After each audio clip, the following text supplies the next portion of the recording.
അസ്സലാമു അലൈക്കും വറഹ്മത്തുള്ളാഹി വബറകാതുഹു. അൽഹംദുലില്ലാഹി റബ്ബിൽ ആലമീൻ വസ്സലാത്തു വസ്സലാമു അലാ റസൂലിഹിൽ അമീൻ വഅലാ ആലിഹി വസഹ്ബിഹി അജ്മഈൻ വഅലാ മനിത്തബഅഹും ബിഇഹ്സാനിൻ ഇലാ യൗമിദ്ദീൻ. അമ്മാ ബഅദ്.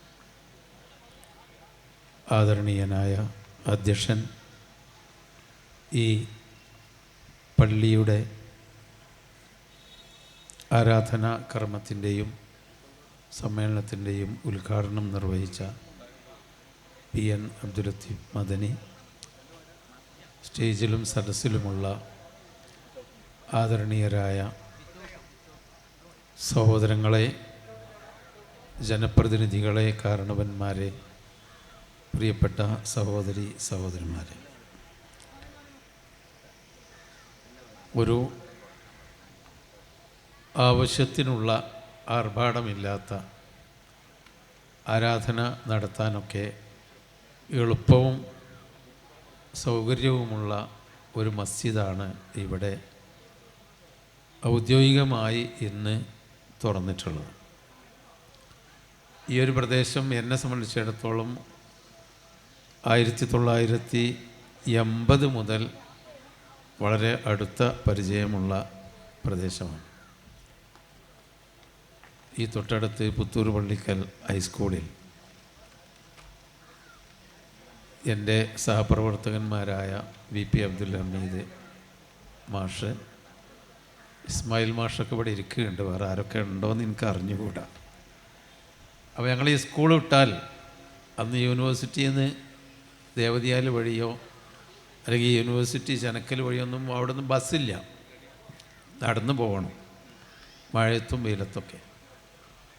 അപ്പോൾ പലപ്പോഴും കയറി വരാറുള്ള, ഒരു ചായയൊക്കെ കുടിച്ച് നാട്ടിലേക്ക് പോകാൻ വേണ്ടി കയറി വരാറുള്ള പ്രദേശമാണ് ഈ പറമ്പിൽ പീടികയും ഈ പ്രദേശങ്ങളൊക്കെ. 45 കൊല്ലമായി, 45 കൊല്ലത്തോളമായി. അന്നിവിടെ കാര്യമായിട്ടുള്ള ഒരു പട്ടണമായിട്ടോ കടകളൊന്നുമില്ല. എന്നാലും ഉള്ള പട്ടണത്തിൽ നല്ല ജനത്തിരക്കുള്ള ഒരു പ്രദേശമായിട്ടാണ് ഞാൻ കണ്ടത്. നല്ല ജനത്തിരക്കുള്ള ഒരു പ്രദേശമാണ്. പഠിക്കലൊക്കെ അത് മെയിൻ റോഡിൻ്റെ വക്കത്താണെങ്കിലും ഇവിടെ ഒരു ഉൾ റോഡാണല്ലോ. അന്ന് എയർപോർട്ടും ഇല്ലാത്ത കാലഘട്ടമാണ്. എന്നാലും ജനങ്ങൾ കൊണ്ട് നിമിഡമാകുന്ന ഒരു പ്രദേശമാണ്. അതിനെ അപേക്ഷിച്ച് ഇന്ന് ഇവിടെ ഒരു വലിയ പട്ടണമായി മാറിയിട്ടുണ്ട്. കാടപ്പടി അവിടെ മുതൽ അങ്ങോട്ട് നീണ്ട ഒരങ്ങാടിയാണ്. ഞാൻ ഈ നോട്ടീസ് വായിച്ചപ്പോൾ എനിക്കിങ്ങനെ തോന്നി, ഇതിൻ്റെ ഒരു സൈറ്റ് ലൊക്കേഷൻ തന്നെ പറഞ്ഞത് ഏതോ ഒരു മന്തിപ്പീടികയുടെ അടുത്ത് നിന്നാണ്. അന്ന് മന്തി എന്നൊന്നും ഞങ്ങൾ കേട്ടിടണില്ല. അപ്പോൾ ഇവിടെ നമ്മളൊരുപാട് പുരോഗമിച്ചു നടത്താം. നമ്മളെ നാടും പ്രദേശങ്ങളും പരിസരങ്ങളൊക്കെ വളരെയധികം പുരോഗമിച്ച്, ആൾ കൂടി, ജനങ്ങൾ കൂടി, അതിനനുസരിച്ച് സ്ഥാപനങ്ങൾ കൂടി, അതിനനുസരിച്ച് ആരാധനാ കാര്യങ്ങളും കൂടണം. അതുകൊണ്ടാണ് പള്ളി. എന്തിനാ അത്രത്തോനെ അധികം പള്ളി എന്ന് ചോദിച്ചാൽ, അത് ആളുകൾ കൂടുന്നതിനനുസരിച്ച് ആരാധനാ കർമ്മങ്ങൾക്ക് ആവശ്യമായ സൗകര്യങ്ങൾ കൂടണമല്ലോ. ഇനി നബി സല്ലല്ലാഹു അലൈഹി വസല്ലമയുടെ ഒരു വചനമുണ്ട്, ജനങ്ങൾ താമസിക്കുന്നിടത്ത് പള്ളി ഉണ്ടാക്കണം. ബിനാഉൽ അമറന നബി സല്ലല്ലാഹു അലൈഹി വസല്ലം നബനിയ അൽ മസാജിദ ബിൽ ഫിദ്ദൂർ എന്ന്. ആളുകൾ താമസിക്കുന്ന ഇടം കൂടുതലുള്ള സ്ഥലത്ത് പള്ളികൾ വളരുന്നു. ഒരു പക്ഷേ ഒരേ ആദർശത്തിലും ഒരേ രീതിയിലൊക്കെ വിശ്വസിക്കുന്നവർ തന്നെ ഒരുപാട്, ഒന്നിലധികം പള്ളികൾ ഒരു പട്ടണത്തിൻ്റെ അപ്പുറത്തും ഇപ്പുറത്തൊക്കെ ഉണ്ടാവുക എന്നുള്ളത് അതൊരു കാലത്തിൻ്റെ ഒരാവശ്യം എന്നതിനപ്പുറം വേറൊന്നും നമ്മൾ കാണേണ്ടതില്ല. പിന്നെ പള്ളി എന്ന് പറയുന്നത് അതൊരു സന്ദേശമാണ്. ബാങ്ക് കൊടുത്ത് നിസ്കരിക്കുക, എന്നിട്ട് അത് പൂട്ടിയിടുക. ഇപ്പോൾ ഹനീഫ സാഹിബ് പറഞ്ഞ പോലെ അവിടെ പള്ളി അടച്ചു ഞങ്ങളുടെ കിടക്കാൻ പാടില്ല, അതല്ല ഇത് പള്ളി അറിയുന്നത്. ഇസ്ലാമിലൊരു പള്ളി എന്ന് പറയുന്ന ഒരു കൺസെപ്റ്റ്, ഇപ്പോൾ മദീനത്ത് പ്രവാചകൻ സല്ലല്ലാഹു അലൈഹി വസല്ലമ പലായനം ചെയ്ത് വന്നപ്പോൾ ആദ്യം പള്ളിയാണ് ഉണ്ടാക്കിയത്. ആ പള്ളിയായിരുന്നു അവരുടെ വിദ്യാഭ്യാസ കേന്ദ്രം. നമ്മൾ ഇന്നത് പറഞ്ഞാൽ ഒരു യൂണിവേഴ്സിറ്റി സമുച്ചയം അതാണ്. അവിടെയുള്ള കോർട്ട് അതാണ്, ചീഫ് കോർട്ട് അതാണ്. അവിടെയുള്ള മറ്റു എല്ലാ കാര്യങ്ങളും ആ പള്ളിയെ ചുറ്റിപ്പറ്റിയാണ് ഉണ്ടായിരുന്നത്. പള്ളിയിലേക്കാണ് ആളുകൾ വരിക. അതുതന്നെയാണ് ഇന്നും ഇസ്ലാമിൻ്റെ ഒരു കാഴ്ചപ്പാട്. പള്ളി എന്ന് പറയുന്നത് ജനങ്ങൾക്ക് മഫ്തൂഹായി തുറന്നു കൊടുക്കണം, വൃത്തിയാക്കി വെക്കണം.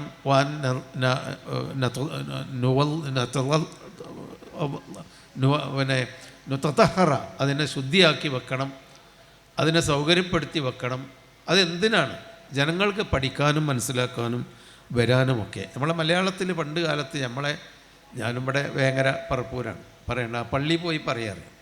എന്തെങ്കിലും കാര്യം ഉണ്ടായി ആ പള്ളിക്ക് പോയി പറയും, ഇവിടെ പറ്റൂല എന്ന് പറഞ്ഞാൽ അങ്ങനെ അതൊരു ചീത്ത. പള്ളി പോയി പറഞ്ഞാൽ ഒന്നും നടക്കൂല എന്നുള്ളൊരു നെഗറ്റീവ് ചിന്ത കൊണ്ടാണോ, അല്ലെങ്കിൽ എല്ലാം പോയി പറയേണ്ടത് പള്ളിയിലായതുകൊണ്ടാണോ എന്നൊന്നും അറിഞ്ഞുകൂടാ. അങ്ങനെ പറയാറുണ്ടായിരുന്നു. ഞങ്ങളോടല്ല പള്ളിയിൽ പോയി പറയും. യഥാർത്ഥത്തിൽ ഇസ്ലാമിൻ്റെ ഒരു കൺസെപ്റ്റ് അതാണ്, പള്ളിയിൽ പോയി പറയുക എന്നുള്ളതാണ്. നബി സല്ലല്ലാഹു അലൈഹി വസല്ലമയുടെ കാലത്ത് ഏതോ നാട്ടിൽ നിന്ന് മുളർ ഗോത്രക്കാർ പെട്ടി വയറ് ഒട്ടി കഷ്ടപ്പെട്ട് മുഖവും ഒക്കെ കരുവാളിച്ച് കീറിപ്പറഞ്ഞ വസ്ത്രവുമായി വന്നപ്പോൾ, ഇതേത് ജാതിയാണ്, ഏത് മതമാണ്, നിങ്ങൾ എവിടുത്തുകാരാണ്, നിങ്ങൾ കുളിച്ചോ, അതൊന്നും നബി ചോദിച്ചില്ല. മുളർ ഗോത്രക്കാർ ഇവിടെ വന്നിട്ടുണ്ട്, അവർക്ക് വസ്ത്രമില്ല, അവർക്ക് ഭക്ഷണമില്ല, ഉള്ളതൊക്കെ കൊണ്ടുവരും. ആദ്യം നബി അതാ ചെയ്തു. ഹദീസിൽ കാണാം, ഒരു കുറച്ച് നേരം കൊണ്ട് 2 കൂമത്തെയും 2 കൂമ്പാരം പള്ളിയിലുണ്ടായി. ഒരു കൂമ്പാരം വസ്ത്രങ്ങളുടെ, പഴയ വസ്ത്രങ്ങൾ, അവർ ധരിച്ചിരുന്ന വസ്ത്രങ്ങൾ കൊണ്ടുപോയിക്കൊണ്ട് കൊടുത്തു. ഇവർക്ക് അതുമില്ല. വേറൊരു കൂമ്പാരം, കൂമത്ത് പറഞ്ഞ ഒരു കൂന, ഒരു കൂമ്പാരം ഭക്ഷണ വസ്തുക്കൾ, അതിലെല്ലാം ഉണ്ട്. ഈത്തപ്പഴമുണ്ട്, പിന്നെ കാരക്കയുണ്ട്, മുന്തിരിങ്ങയുണ്ട്, റൊട്ടിയുണ്ട്, ഗോതമ്പുണ്ട്, അതിൻ്റെ കീകളുണ്ട്. 2 കൂമത്തുണ്ടായിരുന്നു. അവർക്ക് സുഖമായിട്ട് വസ്ത്രം വേണ്ടവർക്ക് വസ്ത്രം കൊടുത്തു, ഭക്ഷണം വേണ്ടവർക്ക് ഭക്ഷണം കൊടുത്തു. പിന്നെയാണ് നബിയോട് സംസാരിക്കുന്നത്, ഞങ്ങൾക്ക് എന്താണ് നിങ്ങളുടെ ഈ പുതിയ ആശയം, എന്താ ഞങ്ങൾ ചെയ്യേണ്ടത്, ഞങ്ങൾ കാട്ടറബികളാണ്, ബതുക്കളാണ്, ഞങ്ങൾക്ക് കാര്യങ്ങളൊന്നും അറിയില്ല, മുഹമ്മദ് എന്തെങ്കിലും പറഞ്ഞു തരണം എന്ന് പ്രവാചകനോട് ചോദിക്കുന്നത്. അപ്പം മനുഷ്യനെ സഹായിക്കുക എന്നുള്ള ഒരുപാട് സംഭവങ്ങളുണ്ട്. മദീനയിലൊരു പൊട്ടിത്തെറി കേൾക്കുന്നൊരു സംഭവമുണ്ട് ഹദീസിൽ. ഒരൊച്ച, അന്നൊരു ചെറിയ ഗോത്രവർഗമായി താമസിക്കുന്ന ആളുകളാണല്ലോ. മരുഭൂമിയിലൊരു വലിയ ലജ്ജത്ത് എന്ന് പറയുന്ന വലിയൊരു പൊട്ടിത്തെറി കേൾക്കുകയാണ്. ആളുകളൊക്കെ പള്ളിൻ്റെ ഉള്ളിൽ ഇരിക്കുന്നവർ പുറത്തിറങ്ങാൻ കഴിയണില്ല. വീട്ടിലുള്ളവർ, ഞങ്ങളുടെ വീട്ടിലുള്ള കാരണവന്മാരും ഭർത്താക്കന്മാരും വാപ്പാരൊക്കെ പള്ളിയിലാണ്. എന്താ സംഭവിച്ചതെന്നറിയില്ല. ഒരു പക്ഷേ അവിടെ ഒരു ചെറിയ പ്രദേശമായിരിക്കാം അന്ന് ആ ഗോത്രം. ആകെ കൂടി ഒരു സ്തബ്ധമായി നിന്നൊരു സന്ദർഭത്തിൽ പ്രവാചകൻ പള്ളിയിൽ നിന്ന് ഇറങ്ങുകയാണ്. പ്രവാചകൻ പള്ളിയിൽ നിന്ന് ഇറങ്ങിയിട്ട് പറയാണ്, ആരെങ്കിലും ഒരു ഒട്ടകം വായ്പുണ്ടോ, ഞാൻ നോക്കട്ടെ. എന്നിട്ട് ആ പ്രവാചകൻ എന്ന് പറഞ്ഞാൽ അവിടുത്തെ ചീഫ് ജസ്റ്റിസ്, അല്ലെങ്കിൽ പള്ളിയിലെ ഖാദി, പള്ളിയിലെ ഇമാമ്, അല്ലെങ്കിൽ അവിടുത്തെ മുദരിസ്, എന്തും നമുക്ക് പറയാം. അദ്ദേഹം ഇറങ്ങി പരിസരത്തൊക്കെ ഒന്ന് പോയി നോക്കി, ഒരു പ്രശ്നം ഞാൻ കാണുന്നില്ല, ഒരു പൊട്ടിത്തെറിച്ച അടയാളമൊന്നും കാണില്ല. എന്താ വെച്ചാന്നറിയില്ല, എല്ലാവരും പോയിക്കോളി, വീട്ടിൽ പോയിക്കോളി, പേടിക്കണ്ട. വീട്ടിലെല്ലാവരും എത്തി സമാധാനമായി. പള്ളിയിൽ നിന്നാണത് സമാധാനം. പള്ളിയിൽ പോയി പറഞ്ഞപ്പോൾ അതിന് പള്ളിയിൽ നിന്ന് പരിഹാരം ഉണ്ടായി. പ്രവാചകൻ വിളിച്ചു പറയാറുണ്ട് പരസ്യമായിട്ട്, ആരെങ്കിലും മരിച്ചാൽ നിങ്ങൾ അവന് സമ്പത്തുണ്ടെങ്കിൽ മക്കളൊക്കെ ഓരിവെച്ചെടുത്തോട്ടെ, അത് നമുക്ക് നോക്കേണ്ട കാര്യമില്ല. അത് ഓരോ മക്കളും നിയമപരമായി ഓഹരി എത്രയാണോ ഇസ്ലാമിൽ അത് ഓരിവെച്ചെടുക്കണം. ആരെങ്കിലും മരിക്കുമ്പോൾ സമ്പത്തൊന്നുമില്ല, കടമാണ്, അവന് കടമുണ്ട്, അവന് ബാധ്യതകളുണ്ട്. ആളുകൾ ഇനി പിറ്റേന്ന് എത്തിയും കുട്ടികൾ അനാഥ കുട്ടികളുടെ അടുക്കലേക്ക് കടത്തിന് വേണ്ടി തിരഞ്ഞു വരുമെന്നുണ്ടെങ്കിൽ, അല്ലെങ്കിൽ ആ മക്കൾക്കും ഭാര്യക്കും തിന്നാനും കുടിക്കാനും ഇല്ലാതെ പട്ടിണിയായി കുടുംബനാഥൻ മരിച്ചു എന്നുണ്ടെങ്കിൽ ഫ ഇലയ്യ വ അലിയ്യ, ഇങ്ങോട്ട് പറയേ, ഇവിടെ വന്ന് പറയും, പള്ളിയിൽ വന്ന് പറയും, വലിയ ഞാൻ ഏറ്റെടുത്തു. പ്രവാചകനൊരു സമ്പന്നനൊന്നും ആയിരുന്നില്ല. അദ്ദേഹം മരിക്കുമ്പോൾ അദ്ദേഹത്തിൻ്റെ പടയങ്കി ഒരു ജൂത അയൽവാസിയുടെ വീട്ടിലെ പണയം വെച്ചിട്ട് ഗോതമ്പ് വാങ്ങിയിരുന്നു എന്ന് ചരിത്രത്തിൽ കാണാം. ഏതിരുന്നാലും പട്ടിണി തന്നെയായിരുന്നു അദ്ദേഹത്തിന്. അങ്ങനത്തെ ഒരു ചരിത്ര സംഭവം ഉണ്ടെങ്കിലും ഇല്ലെങ്കിലും പട്ടിണിയായിരുന്നു. 2 മാസക്കാലം തുടർച്ചയായിട്ട് പച്ചവെള്ളവും കാരക്കയും ഉണങ്ങിയ കാരക്കയും തിന്ന് ജീവിച്ച സംഭവങ്ങളൊക്കെ നബിയുടെ ഭാര്യമാർ പറയുന്നുണ്ട്. അപ്പോൾ ദരിദ്രനായ മനുഷ്യൻ ഇലയ്യ, എന്നോട് പറയേ, ആരെങ്കിലും മരിച്ചാൽ കടമുണ്ടെങ്കിൽ, അല്ലെങ്കിൽ കുട്ടികൾക്ക് ജീവിക്കാൻ മകളില്ലെങ്കിൽ അലയ്യ, ഞാൻ ഏറ്റെടുത്തു എന്ന് പറയുമ്പോൾ ആ ധൈര്യം എന്താണ്? അത് പള്ളിയിൽ ആൾ ജമാഅത്തിനെത്തും, അപ്പോൾ ആ കാര്യങ്ങൾ പറഞ്ഞാൽ ഇത് കിട്ടും. ഇനി മാത്രമല്ല, ഈ നാട്ടിലുള്ള എല്ലാവരുടെയും അവരുടെ ഗോതമ്പത്തിൻ്റെയും അവരുടെ കാരക്കൻ്റെയും അവരുടെ കയ്യിൽ യമനിൽ നിന്നും ഷാമിൽ നിന്നൊക്കെ ഒന്ന് കച്ചവടം നടത്തിയ ആ പണത്തിൻ്റെ ഒക്കെ സക്കാത്ത് പള്ളിയിലെത്തും കൃത്യമായിട്ട്. അപ്പോൾ പള്ളിയിൽ പോയി പറഞ്ഞാൽ മതി. നമുക്കൊക്കെ അനുഭവമുണ്ട്. പല പള്ളികളിൽ, നമ്മളൊക്കെ നിൽക്കുന്ന പള്ളികളിൽ സുബഹിസ്കരിക്കാൻ പുതിയ ഒരാളെ കണ്ടാൽ നമുക്ക് ഉറപ്പാണ് ഇന്നെന്താ ഒരു അപേക്ഷയായിട്ട് വരികയാണ്, വീടിൻ്റെ പണിയാണ്, അല്ലെങ്കിൽ രോഗ ആശുപത്രിയാണ്, നാളെ ഡിസ്ചാർജ് ചെയ്യേണ്ടതാണ്, അപേക്ഷിച്ചിട്ട് വരാം. പള്ളി വന്ന് പറയും, അതിന് പരിഹാരം കാണും. ഞങ്ങൾ വലിയൊരു പരിഹാരമൊന്നും കാണാൻ കഴിയില്ലെങ്കിലും അങ്ങനെ എത്രയോ പള്ളികൾ ഇവിടെ ഉണ്ട്. എല്ലാ സമൂഹത്തിൻ്റെയും പള്ളികളുണ്ട് പള്ളിയിൽ വന്നാൽ പ്രശ്നങ്ങൾ പരിഹരിക്കാൻ. അപ്പോൾ പള്ളി എന്ന് പറയുന്നത് അങ്ങാടിയിലെ ആ ദുരന്തപൂർണമായ ആ സംഘർഷമായ പരമായ ആ ഒരു അങ്ങാടിയിലെ അസ്വസ്ഥമായ ജീവിതത്തിൽ നിന്ന് കുറച്ചു നേരം ബൈത്തുക്കുല്ലി തഖയ്യൻ, സൂക്ഷ്മത പാലിക്കുന്നവർക്ക് എല്ലാവർക്കും പള്ളി അവൻ്റെ ഭവനമാണ്. വീടിനേക്കാളും സമാധാനം കിട്ടാൻ പള്ളിയിൽ വന്ന് 2 റക്അത്ത് ഒളു കൊടുത്ത് ശുദ്ധീകരിച്ച് 2 റക്അത്ത് നമസ്കരിച്ച് അവിടെ കുറച്ച് സ്വസ്ഥമായിരുന്നാൽ അവിടെ ബഹളങ്ങൾ ഉണ്ടാവില്ല. പള്ളിയിൽ അവിടെ കച്ചവടം നടക്കാൻ പാടില്ല, അവിടെ ഒച്ചയുണ്ടാക്കാൻ പാടില്ല. അത് വൃത്തിയാക്കി വെക്കുന്ന ശാന്തമായൊരു പ്രദേശമാണ്, സ്ഥലമാണ് പള്ളി.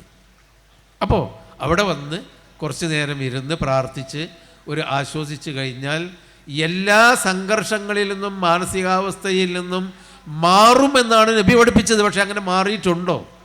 നമ്മളെ പള്ളികളൊക്കെ അങ്ങനെ ആവണം.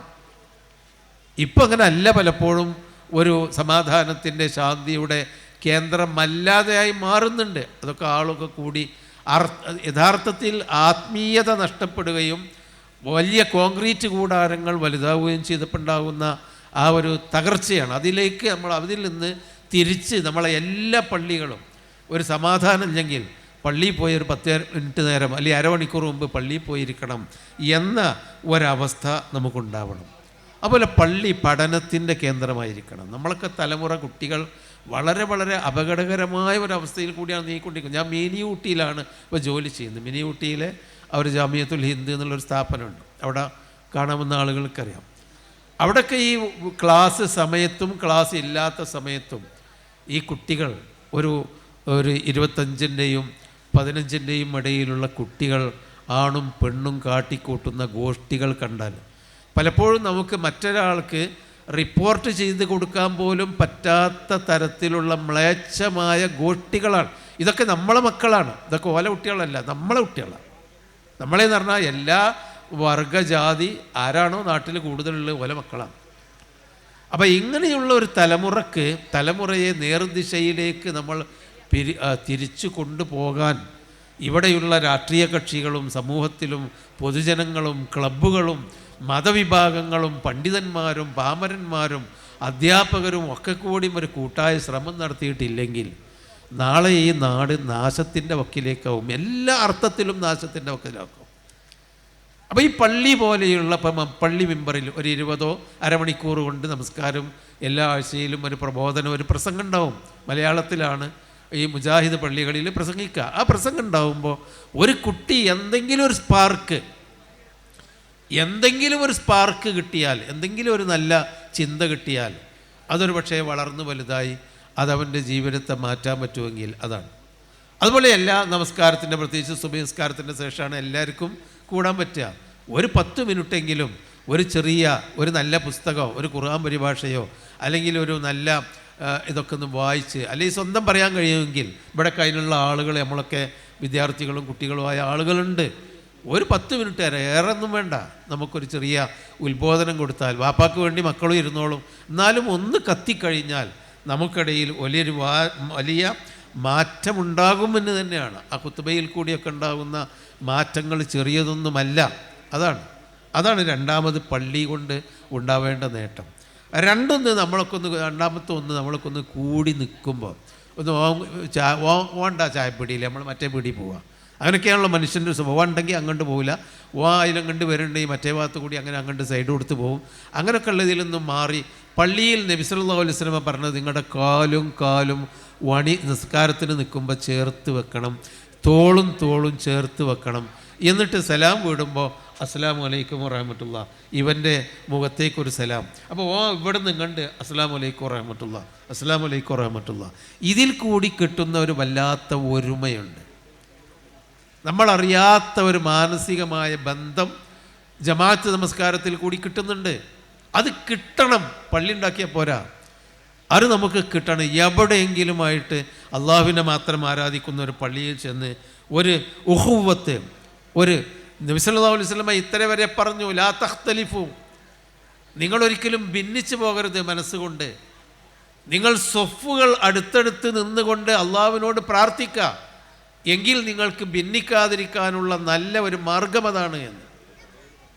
അപ്പോൾ അങ്ങനെയുള്ള മനുഷ്യൻ്റെ ഒരുമകൾ, അതുപോലെ തന്നെ പ്രശ്നങ്ങളും പ്രയാസങ്ങളും ഉണ്ടെങ്കിൽ, നാട്ടിലൊരു പ്രശ്നം ഉണ്ടെങ്കിൽ പള്ളിയിൽ നിന്ന് നിസ്കാരത്തിൻ്റെ ശേഷം അവിടെ പോലും തമ്മിൽ, ആ ഭാര്യയും ഭർത്താവും തമ്മിൽ ഇതൊരു പ്രശ്നമുണ്ട്, നമ്മളൊന്ന് പോയി നോക്കുക, ചോദിച്ചു നോക്കുക, ഓ നമ്മളെ പള്ളി വരേണ്ട ആളാണല്ലോ, അല്ലെങ്കിൽ ഓ നമ്മളെ നമുക്ക് സംഖ്യ തരേണ്ട ആളാണല്ലോ, എന്താ അവൻ്റെ കുടുംബ പ്രശ്നം ഒന്ന് പോയി നോക്കുക. ഒന്ന് സമൂഹത്തിലുണ്ടാകുന്ന ചിലതൊക്കെ ഒരു വാക്ക് പറഞ്ഞാൽ മാറാവുന്നതേ ഉള്ളൂ, പക്ഷെ ആരും പറയാനില്ല, അത് കേസ് കൊടുത്തോട്ടെ അറിയും. നമ്മൾ ഇടപെട്ടാൽ മാറാവുന്ന ഒരുപാട് പ്രശ്നങ്ങളുണ്ട് നാട്ടിൽ, പെട്ടെന്ന് മാറിക്കിട്ടാവുന്ന കുടുംബ പ്രശ്നങ്ങൾ, ഇടപെട്ടിട്ടില്ലെങ്കിൽ തകർന്ന് തരിപ്പണമാകുന്ന കുടുംബങ്ങളുമുണ്ട്. അപ്പം അങ്ങനെ പള്ളി ഒരു മസ്ലഹത്തിൻ്റെ, ഒരു നന്മയുടെ, ജനങ്ങൾക്ക് വെളിച്ചം കിട്ടുന്ന ഒരു കേന്ദ്രമാകുക. അതോടൊപ്പം പള്ളി, ഇപ്പം മസ്ജിദുൽ നബവിയിൽ നിങ്ങൾ റൗള ഷരീഫുള്ള ആ ഭാഗത്ത് പോയി നോക്കിയാൽ ഒരു തറയുണ്ട്. ഒരു 10-70 ആൾക്ക് നിസ്കരിക്കുകയാണെങ്കിൽ ഒരു 10-50ഓളം ആൾക്ക് നിസ്കരിക്കാൻ പറ്റിയൊരു തറ. ആ തറ പണ്ട് നബിയുടെ കാലത്തുണ്ടായ ഒരു തറയാണ്, അത് ഇപ്പോഴും പൊളിച്ചിട്ടില്ല. അതൊരു ചരിത്രത്തിൻ്റെ സ്മാരകമായി അവിടെ നിലനിൽക്കുകയാണ്. എന്താ അവിടെ അറിയാം നിങ്ങൾക്ക്? വീടും കൂടിയില്ലാത്ത, ഭാര്യയില്ലാത്ത, ഭാര്യമാരില്ലാതെ, അങ്ങനെ പുറത്ത് എവിടെയെങ്കിലും കിടക്കാൻ ഇന്നത്തെ പോലെ പീഡിക കോലായി ഇല്ലാത്തൊരു കാലത്ത് പള്ളിൻ്റെ ഉള്ളിൽ നബി ഒരു ഷെൽട്ടർ കൊടുത്താണ്. അസ്ഹാബ് സുഫത്ത് അവിടെ ഇരുന്നു. അതുപോലെ പള്ളി എന്ന് പറഞ്ഞാൽ മിസ്കീന്മാരുടെ, അവർക്കങ്ങനെ യഥേഷ്ടമായി കയറി ഇറങ്ങാൻ പറ്റുന്ന ഒരവസ്ഥയൊന്നും ഇന്നത്തെ ഒരു കാലഘട്ടത്തിൽ മനുഷ്യന്മാരങ്ങനെയല്ല. എന്നാലും ഒരു മനുഷ്യന് കുടുങ്ങിയ നേരത്ത് പള്ളിയിൽ ചെന്നാൽ അവിടുന്ന് എന്തെങ്കിലുമൊക്കെ എൻ്റെ യാത്രക്ക് പോകാൻ എന്തെങ്കിലും കഷ്ടപ്പാടിനൊക്കെ കിട്ടും എന്നൊക്കെ കരുതുന്ന ഒരു മിസ്കീന്മാരുടെ, കഷ്ടപ്പെടുന്നവരുടെ, ഇനി അതല്ല വലിയ സമ്പന്നനായിരുന്നാലും ഒരു മനസ്സമാധാനം ലഭിക്കുന്ന ഒരു കേന്ദ്രമായി പള്ളിയിൽ വന്നതോടുകൂടി, ഓലക്കൊന്ന് കണ്ട് വർത്തമാനം പറഞ്ഞതോടുകൂടി പകുതി വീട്ടിലുള്ള ആ ടെൻഷനൊന്ന് തീർന്നു.